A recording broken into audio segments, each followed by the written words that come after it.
अहानबा मक्तदा सलाई स्टोरी गी महूत सुनजदुना Carolina खाइदेमना मयामबु खुरुमजरी ngasisu mahusagum nungairaba funga wari ama puduna lakjari wari asibu thabirakpana Cheng Meetei wari asigi mamingna Epagi Nungshiba mathai thaina matam amada ibo yaima kauba yamna nungai yaifaba nupa ama leirami ibo yaima gi machanupi ngakta phaibok ahum leirami machanupi ahum mado pokpa matamda mama adudi maraibak thiduna leikhidre aduna imo yaimana machanupi ahum mado yamna wana chaunanaba yokcherami machanupi ahum mado gi mingna laija liklai amadi leisna haina mapana kaurami machanupi ahum mado masak manabata natana masak matausu yamna phajarami aduna mapa ibo yaimana machanupi ahum madubo yumdagi mapan kaya thokhandana mikup khuding senaduna thamlami Aigi ichanupi ahum sina leishabi jara jara phakibase una he khanghode dako adubu aidi icha ahum sina leishabi mapung mari phakibase su pam pamjade ko angang oina mapa aigi inakta kiduna langduna sanajaduna leibado aduna hena pamje adubu karidi pambaile mapa ma oirabasu aina isasa noi ahumne leishabi pharakanuko angang oina ipaigi inakta lengdana leyo haibadi yaba nate to laijana aikhoi paba se handak marakti kaigino khangde machi masida adum ungdana leiko liklaina aikhoi gi imada ningsing leijalo leisnana amu aikhoi ahumsu sumaina sum hangdana leibai mahuta Pabagi manakta changlaga hangbaduna phatro lao ngasidi pabana hadak marak thawai nungai tane hek leirisa kaigino haidana hekta hanglurase aigi thawai ahumse mapai gi nakta la in he hey kaidore sa pabagi manakta laklide icha ahumbu kari awat palaige ne liklaina awat padile ado pabana pibangam dawa mandi takti Kari awat pano ne ipa da hairagi yengune ipa na ngamlabadi piraga loiredana aduga ipa na ngamloidaba oirasu icha ahumgi damaktadi ipa na ngamnaba tawba tare hayo icha ahumna hainingliba wado laijana aikhoi ahumna pamliba hainingliba wadu dine pabana hadak marak thawai nungai tane he ungduna leirise sikaiginoba laisnana Nachai khoi humse senabada baba nangyam warabo natraga nachanupa amata yaude haina warau jari bro baba hai karino icha humna napa ingonda hairiba wasingdubo ipagidi nupa haiba lekte nupi haiba lekte ipagidi icha humna ipagi inakta lengdana nushinana leiminabase mashina penjarene laijana ado Pabana thawai nungaitana ungduna leirise kaiginoba imado yamna nungshira iroba baba lesnana amu imado yam nungshibra baba kaigumba nachai khoi humse malim sida lakdamdrabadi aikhoi gi imado hauzik phauba baba gi manakta lengdana leiramgani ko hai ipane namado nungshinglamba natini isasa noine wakhal siran turan makhan genune ipana tumin na unglibasidi icha uhumna mapa ingondagi lapthokhrani haina khalubagini ne machanupi ahumduna karino pabana haidubo nate aikhoi uhumbu pabu hunjek lamlaga karaida chalo haino ba liklaina aikhoi uhumbu paba thadok lamlaga karaida lapna chakro haino paba aikhoi uhumdine Papa thadok laga suk chat loye icha ahum nade napai se thadok laga suk chat loina hairiba adubu yaro oine hojikti icha ahum se leishabi mapung mari phare tho aduna nomadi yung kai pan ba haiba musulakani matam maduda icha ahumna napa aigi nakta sum leibadi yaroine he Machanupi ahumduna. Is asigi oiramale akhoi pabana machi masida handamara unglibaside. Baba aikhoigi oirabadine unglurano nacha aikhoi ahumdi baba thadok sukchatne chalo yum pandaba yadaba oiragasune aikhoi ahumdi nupa mayumda chalo nupa do oina yumsida puraktoine aduna baba ngasidai diwaruranu ko Mapa ibo yaimaga machanupi ahumduga wari nungaina sanaduna amuk nokminnai. Asumna numit kharani haukhre. Ibo yaimagi machanupi ahumdo yumdagi sukhen hendana leibado awaba ama haibado oiraklami. Aduna mapan thoktuna phajaba maphamda koiba langba pamlami. Nongmadi moi ahumna mapada koiba sasi haina haurami. Mapa ibo yaimasu machanupi ahumgi ningaida yarami. Hai, ichasa, noigi maida khumliba phisingdo haidokanuko. Liklaina. Mitsisu khumdoiro baba. Laijana. Mit khumladi aikhoide kari yengdoriba. Lesnana amo. Adudi yumda adum laibaga chap manaraniye. Mitubudi yengna behek thamo. Ipadi icha ahumgi phajakhraba mitu phawba mingondu uhandingdrabanine. Machanupi ahumduna. Aikhoi pabase khambalo tawna so sangmankre. Tu masak matau phajakraba nupi nupa mayam ama mamai kamta khumdabida adum chane. Kemta su tawde moidi. Aduga aikhoi ahumdi sumaina mapan thokleise punsigi hanbani mina su khangba nataba. Aduga pabana pangpada pakhale. Pakhattaba yadabani ni chasa.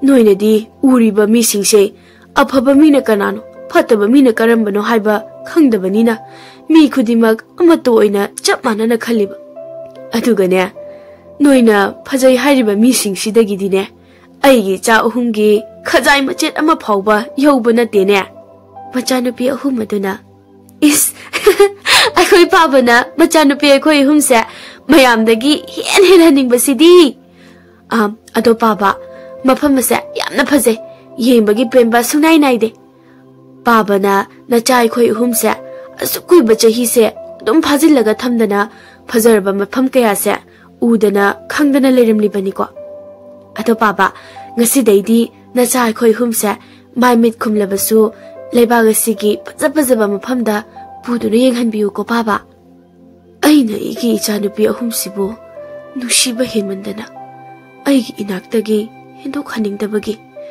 maning tamna paiduna sana jagadaba Icha ahumgi masabu kaktat pirabanine. Laisnana, akhoi baba se amu unglei thukrene. Oh, yare baba, akhoi ahumne karimtaga chachararege. Sina phajadana kayambu phajadoino.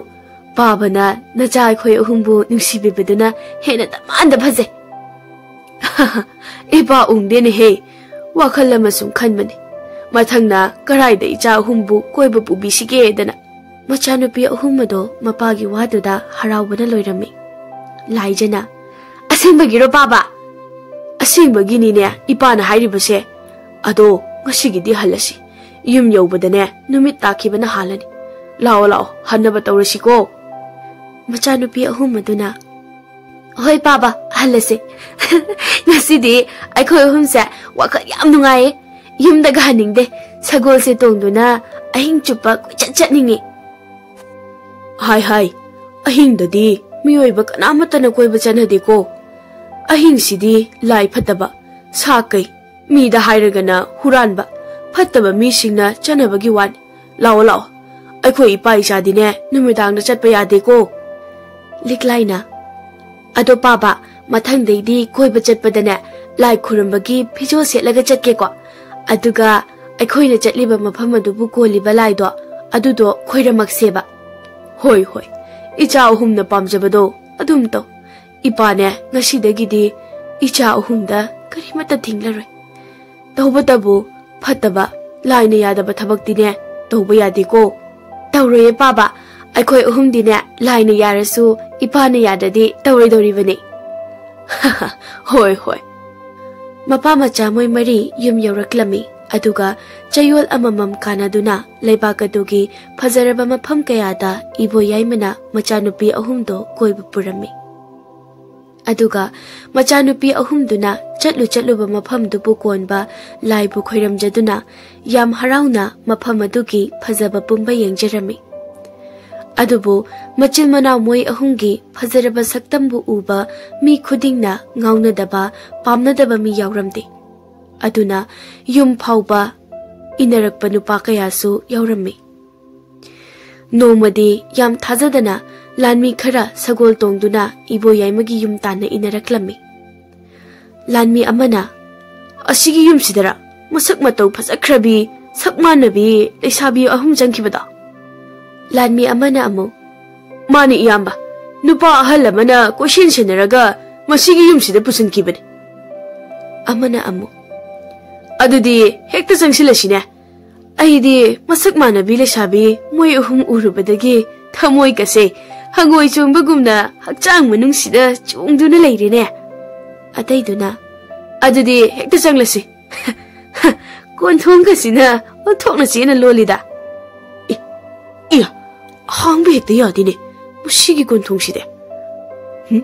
Sagol singse sida thanamlaga hekta chongsilasi. Aina jingnabasi chumledana.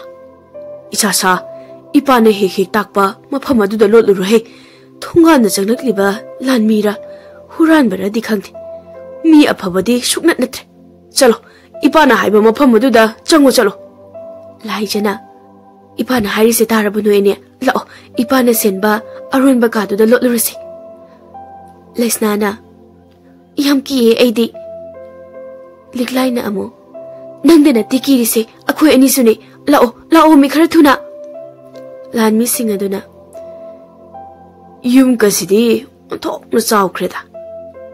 Lanmi amana amo yum khusa laksa sisu mawong amani ne mai kai mari mak mamai chap loina manai ne. Masigi yumbu she icham chamba apang mamidi oiroi. Yum sibu kana lege mapana thorau ne. Kana bu oibirabano. Lanmi amana aikhoi she konungi lanmi ngaktani ne. Hausikwa yumsida masak matau phajakrabi masak matau su chap manabi lesabi ahum ama ahal lamana puduna jangkhibada kadaino mapana amuta kauthoro ahal lamaga lesabi ahum dugara moidi amuk chatkrene. Lanmi singaduna karaida karamba kanda aikhoina ngasaidagi kupna senabasida moido yumsidagi amuk tholakpa udeda. Kari maramgino Nupi macha ahum dubo lanmi singsina kupna senaribade. Lanmi singaduna kari haiduinone maram leibagini lesabi ahum do yam thuna kauthorone. Ibo yaimaga lanmi singaduga kai nungangnarami. Aduga lanmi singaduna ibo yaimagi mamaida khupakna tharamlaga imung aduda changduna machil mana moi ahum ado koithi thirami. Adubo numisu tasilakpaga machil manau ahumdusu thiba phangdabaga lanmi singado yam sauna amuk chatkirami. Moi ahum hek chatkibaga ibo yaimana machanupi ahumdugi manakta changduna yengjirami. Numisidagi lanmi singaduna ibo yaimagi machanupi ahumado question senaba hawraklami. Laibaga shida aigi ichanupi ahumsidagi hena masak matau phajabi nupi amata leitraba jalane. Haujipu aina icha ahumsibu matau karamna khangadoribano. Icha nupi masak matau phajabi poklubasidi wai he yam wai.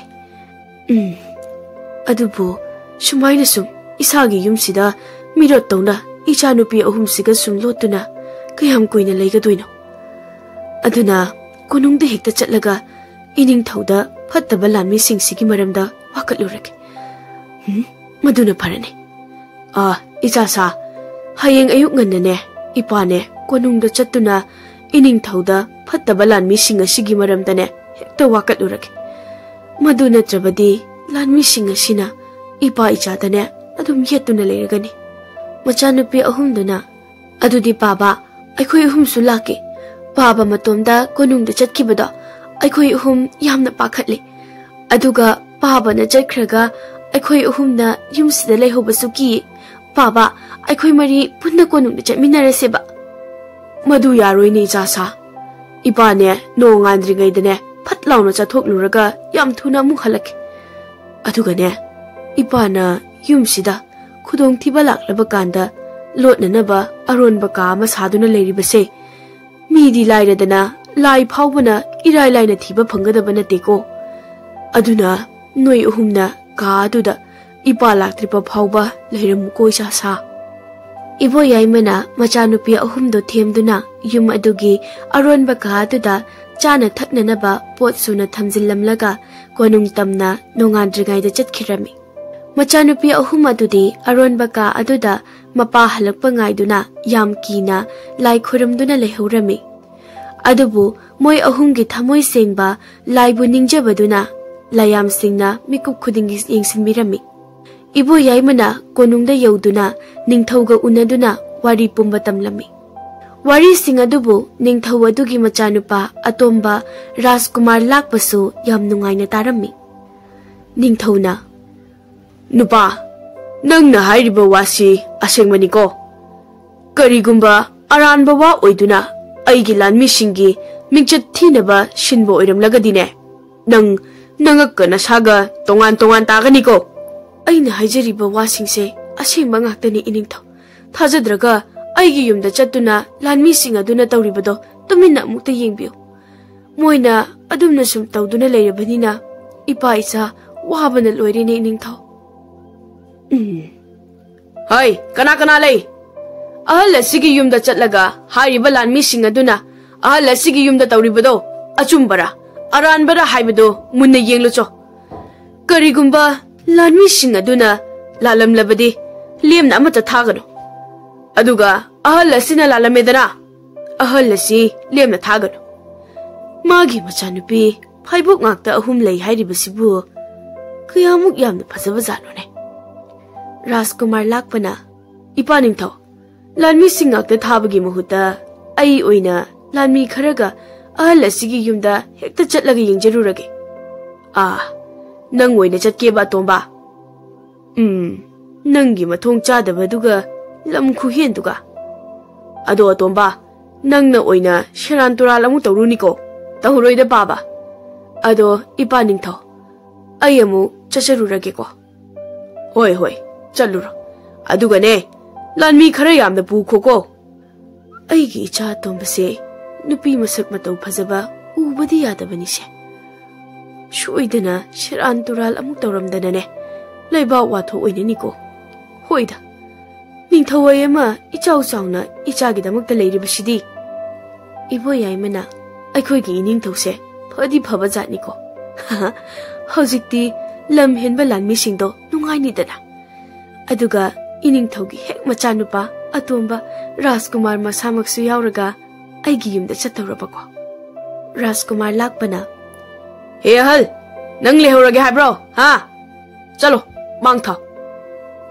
is khonda side ina khallurisiga khara phagadrana khallaga shine hena pharak tadoribrane al nangi da chanupido masak matau phadi phajai ko hai tabro ina hairisibo mapa oibagi ra karino aigi mitadi phajakhre Rajkumar ahal dangi mitadang phajaraga aigi mita phajaramdrabadine aigi mata manghanba oiramlabadi ahal nang da sa tagani ko karina tawrisibo kai okneina thawai hingnaba chelaga sawomong nei haibado madugi pawroyudo tawdorabrane onthokna sulapkreda ahal nangi khunsiso yaugadaba kyam waligene ahal yaugadore Rajkumar mashigi Rajkumar ase afaba midi oireroi karigumba magi khutta aigi thawai isa singdo takrabadi shoidana thawai mangba tar aduna lambi se khara koithok koishin tawraga mamhanbana pharani Rajkumar somda chatpana samlani somlomdagi oina chalasido somgi lambi sina sammani ba hai lanmisa lambi hong hoi somlomdo oina chasi wakhalse onthokna nungaikhreda ngaside lanmi singduna aikhoigi Rajkumar se ngasina bu hena harauba maline hoine harawi ne. Leishabi masak matau phajabi udaba kuire ne he. Adubu ngashide ahal asigi machanupi leishabi ngakta adusu phaibo masak matau su yamna phajai hairiba.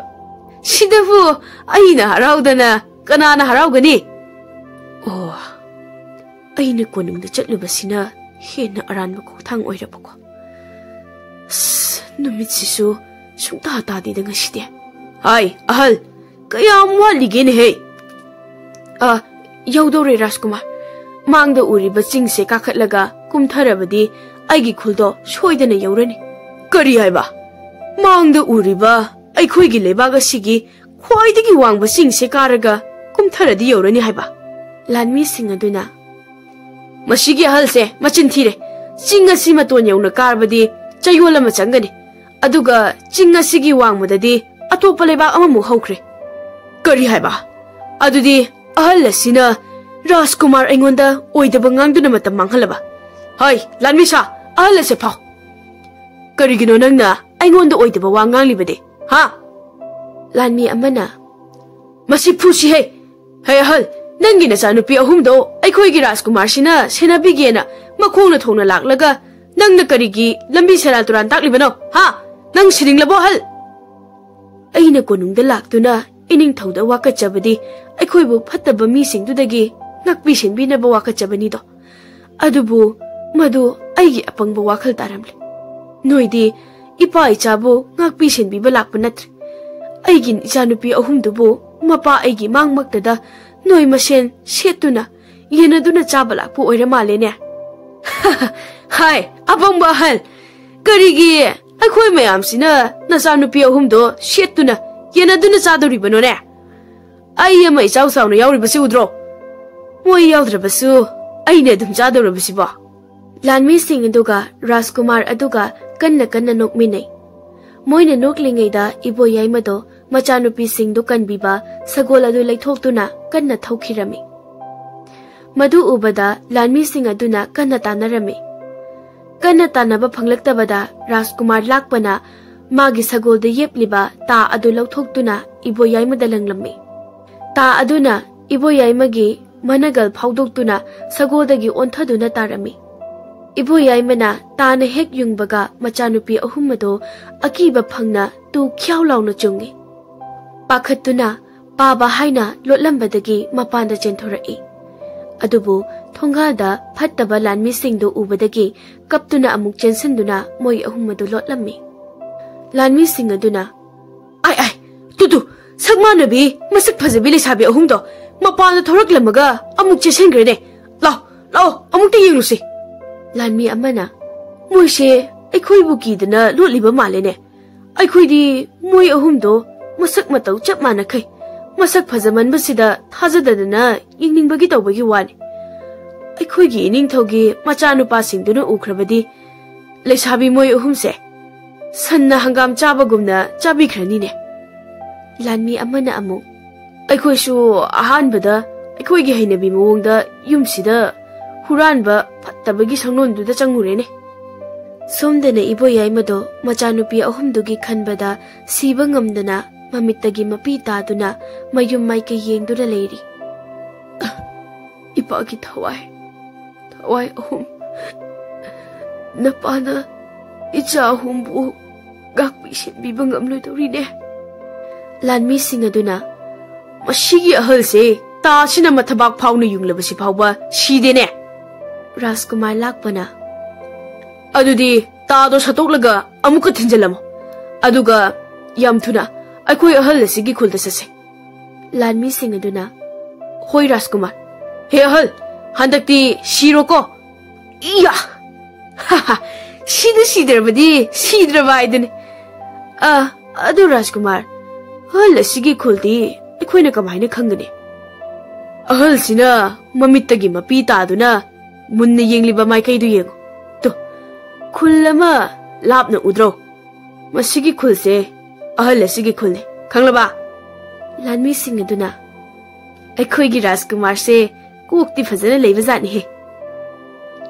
Raskumar lakpana adugane noigi haunabi ya langbudo langanu ko ꯑꯩꯒꯤ ꯏꯄꯥ ꯅꯤꯡꯊꯧꯗꯁꯨ ꯈꯪꯍꯟꯕ ꯌꯥꯗꯦ ꯍꯣꯏ ꯈꯪꯂꯕꯁꯨ ꯀꯩꯁꯨꯕꯨꯗꯤ ꯍꯥꯏꯔꯛꯑꯣꯏ ꯑꯗꯨ ꯑꯣꯏꯔꯕꯁꯨ ꯈꯪꯍꯟꯕꯗꯤ ꯌꯥꯗꯦ ꯂꯥꯎ ꯆꯠꯂꯁꯤ ꯂꯥꯟꯃꯤ ꯑꯃꯅ ꯃꯁꯤꯒꯤ ꯑꯍꯜꯁꯤ ꯁꯤꯗꯤꯅꯦ ꯍꯧꯖꯤꯛ ꯐꯥꯎꯕ ꯍꯣꯏꯗ ꯍꯣꯔꯦꯟ ꯃꯥꯏꯅ ꯁꯤꯖꯔꯁꯅꯤ ꯏꯄꯥꯒꯤ ꯊꯋꯥꯏ ꯑꯍꯨꯝ ꯏꯄꯥꯕꯨ ꯋꯥꯔꯧꯒꯅꯨꯀꯣ ꯍꯦ ꯂꯥꯏ ꯑꯩꯒꯤ ꯏꯆꯥ ꯑꯍꯨꯝꯕꯨ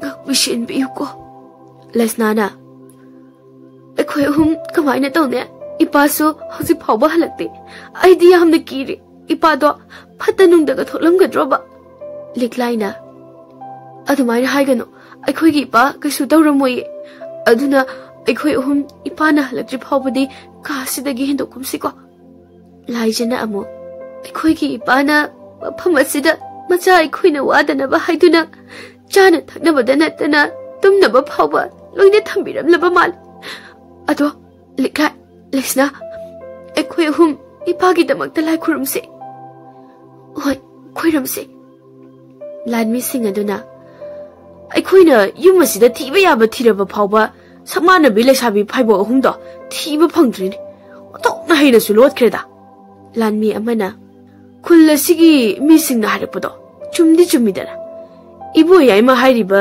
ꯅꯨꯄꯥꯁꯤ ꯃꯀꯣꯛ ꯌꯥꯝꯅ ꯂꯩꯕ ꯃꯆꯥꯅꯨꯄꯤ ꯑꯍꯨꯝꯕꯨ ꯁꯣꯏꯗꯅꯕ ꯀꯣꯏꯁꯦꯟ ꯁꯦꯟꯅꯖꯕ ꯌꯥꯝꯅ ꯐꯕ ꯃꯄꯥꯅꯦ ꯍꯥꯏꯕꯗꯣ ꯑꯗꯨꯒ ꯃꯥꯒꯤ ꯌꯨꯝ ꯑꯁꯦ ꯆꯍꯤ ꯆꯪꯅ ꯅꯨꯃꯤꯗꯥꯡ ꯈꯛꯇꯗ ꯁꯥꯈꯤꯕ ꯌꯥꯝꯅ ꯉꯛꯄ ꯌꯨꯝꯅꯦ ꯍꯥꯏꯔꯛꯄꯗꯣ ꯑꯃꯅ ꯑꯃꯨꯛ ꯌꯨꯝ ꯑꯁꯦ ꯁꯥꯕꯗ ꯌꯥꯎꯈꯤꯕ ꯃꯤꯁꯤꯡꯗꯣ ꯐꯥꯔꯒ ꯍꯪꯂꯕꯗꯤ ꯁꯣꯏꯗꯅ ꯈꯪꯒꯅꯤ ꯌꯨꯝꯁꯤꯗ ꯁꯅꯥ ꯂꯨꯄꯥ ꯃꯌꯥꯝ ꯑꯃꯁꯨ ꯂꯩꯔꯝꯕ ꯌꯥꯏ ꯍꯥꯏꯅꯁꯨ ꯈꯨꯜꯁꯤꯒꯤ ꯃꯤꯁꯤꯡꯅ ꯍꯥꯏꯔꯛꯄꯗꯣ ꯂꯥꯟꯃꯤ ꯑꯇꯩ ꯑꯗꯨꯅ ꯌꯨꯝꯁꯤ ꯁꯥꯕꯗ ꯌꯥꯎꯕ ꯃꯣꯏ ꯃꯤ ꯈꯔꯗꯨꯗꯤ ꯑꯩꯈꯣꯏ ꯂꯩꯕꯥꯛꯁꯤꯗꯒꯤ ꯅꯠꯇꯦ ꯃꯤꯔꯝꯗꯒꯤ ꯂꯧꯔꯨꯕ ꯉꯥꯛꯇꯅꯤꯁꯨ ꯍꯥꯏꯔꯛꯏꯗꯨꯗꯤ ꯑꯗꯨꯅ ꯀꯔꯝꯃꯥꯏꯅ ꯃꯤꯁꯤꯡꯗꯨ ꯊꯤꯔꯨꯗꯣꯏꯅꯣ ꯃꯁꯛꯁꯨ ꯂꯣꯏꯅ ꯍꯣꯡꯂꯝꯃꯅꯤ ꯀꯅꯥꯅꯣ ꯊꯣꯡꯒꯥꯜꯂꯣꯝꯗ ꯁꯒꯣꯜꯒꯤ ꯃꯈꯣꯜ ꯌꯥꯝꯅ ꯇꯥꯔꯤꯁꯤꯕꯣ ꯏꯌꯥ ꯁꯤꯗꯤ ꯑꯩꯈꯣꯏꯒꯤ ꯔꯥꯖꯀꯨꯃꯥꯔ ꯂꯥꯛꯄꯅꯤꯅꯦ ꯃꯥꯗꯤ ꯃꯇꯧ ꯀꯔꯝꯅ ꯃꯐꯝ ꯑꯁꯤꯗ ꯀꯔꯤꯒꯨꯝꯕ ꯅꯨꯄꯤ ꯃꯆꯥ ꯑꯍꯨꯝꯗꯣ ꯔꯥꯖꯀꯨꯃꯥꯔ ꯂꯥꯛꯄꯅ ꯐꯪꯈ꯭ꯔꯕꯗꯤ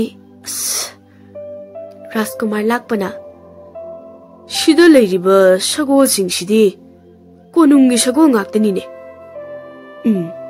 ꯑꯩꯈꯣꯏꯒꯤ ꯂꯥꯟꯃꯤꯁꯤꯡꯗꯣ ꯌꯨꯝꯁꯤꯗ ꯁꯣꯏꯗꯅ ꯂꯩꯔꯝꯂꯅꯤ ꯃꯣꯏꯅ ꯅꯨꯄꯤ ꯑꯍꯨꯝꯗꯣ ꯐꯪꯈ꯭ꯔꯕꯗꯤꯀꯣ ꯑꯩꯅ ꯃꯣꯏ ꯂꯦꯝꯅ ꯑꯃꯠꯇ ꯊꯥꯔꯣꯏ ꯔꯥꯖꯀꯨꯃꯥꯔ ꯂꯥꯛꯄꯒ ꯍꯥꯟꯅ ꯂꯩꯔꯝꯕ ꯂꯥꯟꯃꯤꯁꯤꯡ ꯑꯗꯨꯒ ꯊꯦꯡꯅꯔꯝꯃꯤ ꯑꯗꯨꯒ ꯍꯥꯟꯅꯩ ꯂꯥꯟꯃꯤꯁꯤꯡꯗꯨꯅ ꯔꯥꯖꯀꯨꯃꯥꯔ ꯂꯥꯛꯄꯕꯨ ꯀꯤꯕꯗꯒꯤ ꯐꯥꯏꯕꯣꯛ ꯑꯍꯨꯝꯗꯨꯒꯤ ꯃꯔꯝꯗꯁꯨ ꯂꯣꯏꯅ ꯍꯥꯏꯔꯝꯃꯤ ꯑꯗꯨꯒ ꯄꯨꯟꯅ ꯌꯨꯝ ꯑꯗꯨꯗ ꯀꯣꯏꯊꯤ ꯊꯤꯔꯝꯃꯤ ꯐꯥꯏꯕꯣꯛ ꯅꯨꯄꯤ ꯑꯍꯨꯝꯗꯨꯗꯤ ꯌꯨꯝ ꯑꯗꯨꯒꯤ ꯃꯈꯥꯗ ꯂꯥꯏ ꯈꯣꯏꯔꯝꯗꯨꯅ ꯂꯩꯈ꯭ꯔꯦ ꯑꯗꯨꯒ ꯏꯕꯣꯌꯥꯏꯃꯁꯨ ꯃꯝꯁꯤꯜꯂꯛꯂꯕ ꯐꯥꯎꯕ ꯃꯃꯤꯠ ꯄꯥꯡꯗꯨꯅ ꯀꯞꯇꯨꯅ ꯃꯆꯥ ꯑꯍꯨꯝꯒꯤꯗꯃꯛꯇ ꯂꯥꯏ ꯈꯨꯔꯨꯝꯂꯤ ꯂꯥꯏꯅꯤꯡꯊꯧꯅ ꯍꯧꯖꯤꯛꯇꯤ ꯑꯩꯒꯤ ꯏꯆꯥ ꯌꯥꯏꯃꯃꯅꯤꯁꯦ ꯃꯥꯂꯦꯝꯗ ꯊꯥꯗꯨꯅ ꯐꯠꯇꯕ ꯃꯤꯁꯤꯡꯁꯦ ꯋꯥꯔꯛꯍꯟꯕꯒꯤ ꯃꯇꯝ ꯑꯣꯏꯔꯦ ꯍꯥꯏ ꯅꯣꯏ ꯀꯅꯥ ꯂꯩ ꯑꯩꯒꯤ ꯏꯆꯥ ꯌꯥꯏꯃꯗꯣ ꯃꯄꯥ ꯑꯩꯅ ꯀꯧꯏ ꯍꯥꯏꯌꯨ ꯂꯥꯏꯒꯤ ꯃꯅꯥꯏꯅ ꯑꯣꯏ ꯏꯅꯤꯡꯊꯧ ꯑꯩꯈꯣꯏꯒꯤ ꯏꯅꯤꯡꯊꯧꯅ ꯃꯆꯥꯅꯨꯄꯥ ꯌꯥꯏꯃꯕꯨ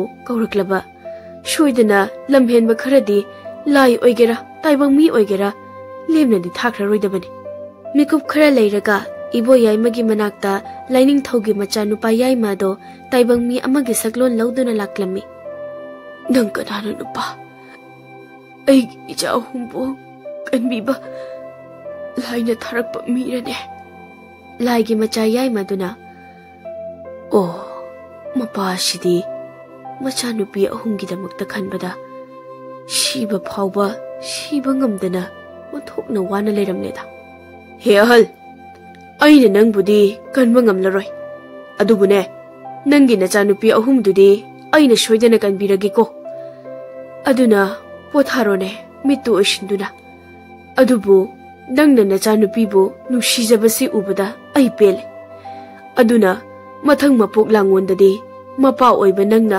ꯅꯪꯒꯤ ꯅꯆꯥꯅꯨꯄꯤ ꯑꯍꯨꯝꯗꯨꯒꯤ ꯑꯍꯥꯟꯕ ꯃꯆꯥꯅꯨꯄꯥ ꯑꯣꯏꯅ ꯄꯣꯛꯇꯨꯅ ꯅꯆꯥ ꯑꯍꯨꯝꯗꯨꯒ ꯑꯃꯨꯛꯀ ꯎꯅꯖꯔꯣꯀꯣ ꯂꯥꯏꯒꯨꯝꯅ ꯑꯇꯤꯛ ꯃꯌꯥꯏ ꯂꯩꯔꯕ ꯅꯍꯥꯟꯒꯤ ꯋꯥꯍꯩꯗꯣ ꯇꯥꯕꯗ ꯑꯩ ꯄꯦꯟꯖꯔꯦ ꯑꯗꯨꯅ ꯍꯧꯖꯤꯛꯇꯤ mit ushin bay ar mapa egi nungshiraba ichanup ahumda mit ushinduna icha ahumgi saktampu pina injaragare ipa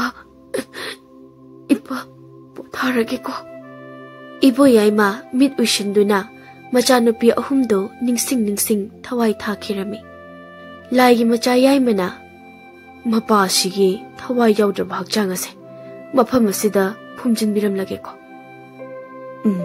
hojikti taibong mi warak pa horage do lanmi sing aduna thibe aba thire phangdre na Rajkumar moigi jenpham su leiba nate karai da bu loli banu shi yordi yumse thukai do bu da mangai re tha lanmi atai aduna hojikti mamsu bamlabani na hayeng ayuk ngai bana phadong male bo Rajkumar lakpana hayeng ayuk ngai bangam loi aduna mayum semo aduga phangnaba thiyo hera yum sibo aigi pagi konungdagi hena chawbro aduna phangnaba thiyo lanmi singna erani he lao he amuk thise ahing chupa thiraba phauba phanglaktabadagi Rajkumar lakpado sawba heman khiduna iboyai magi yum ado mai thadoknaba hairami aduga khul adugi mipum khudima kauthuktuna machil manau phaibok ahum ado karai da lei haina phuba cheiba tawduna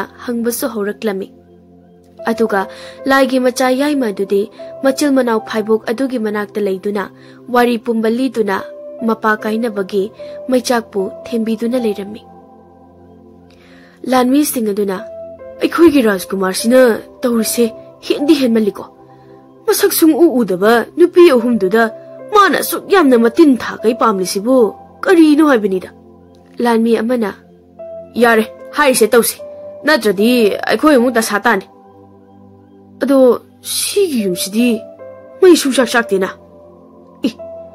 Rajkumar mai cha o yadre yumse mai chak ta yumbu leibro chak na ba thau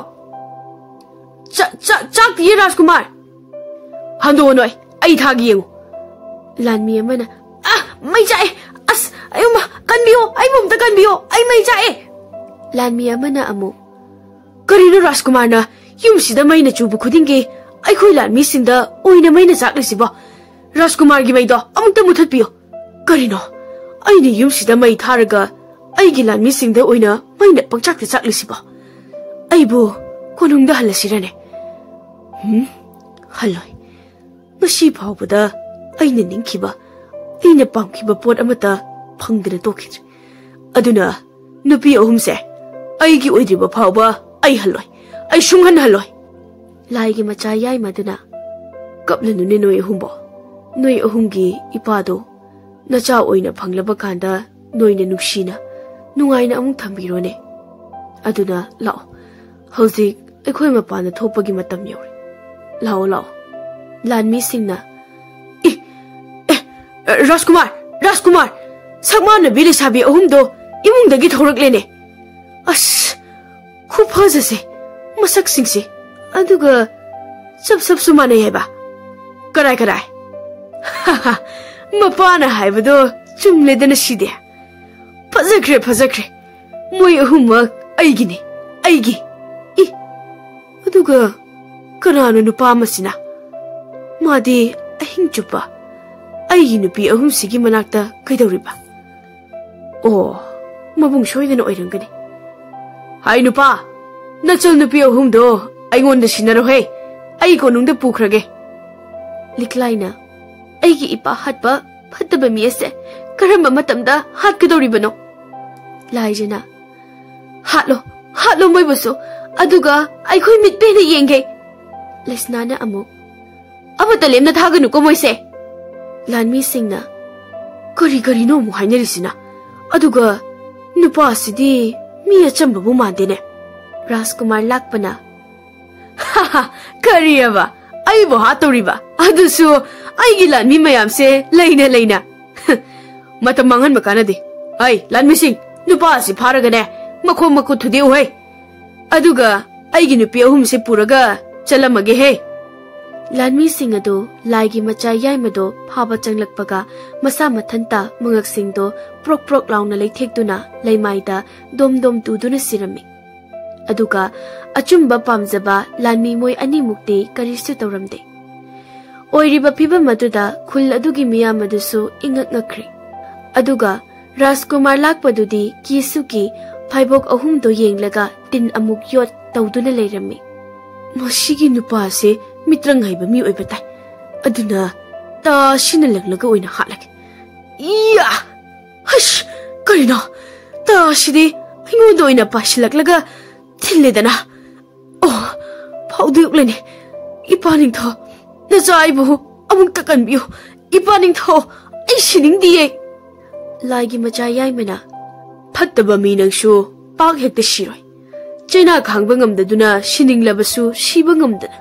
Kaptuna khanglaga lehigadawani. Aduga kari.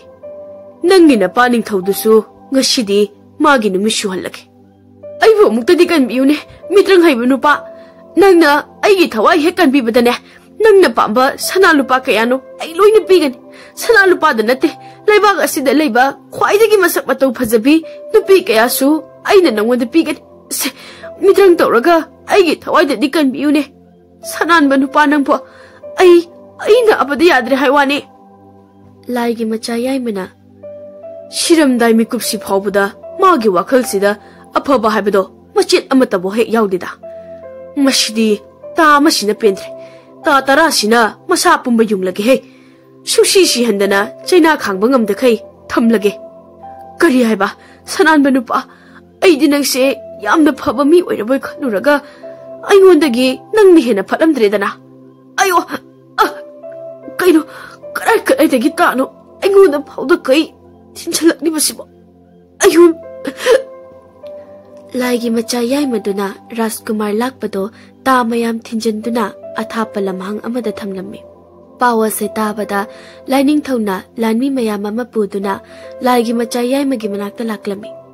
Adubu yamlaba lanmi pumba laigi macha yaimagi mamangda maithiduna kaiduna generami. Akonbada ningthaubusu laigi macha yaimana hatuna laibak adugi ningthawadu matik chaba misak ama thiduna haplami. Aduga laigi macha yaimana Laiza liklai amadi laisnabo magi nupi oina puduna lairam lenda chatkirami. Chahi amagi matung Laiza macha nupa ama phangjerami. Macha nupa ado moi ahum hek pokpa mapa ibo yaimage mapok oirami. Aduna machil manaw ahumdo mapabu yam nungshina luna tawduna nungaina lairam lenda laikhirami.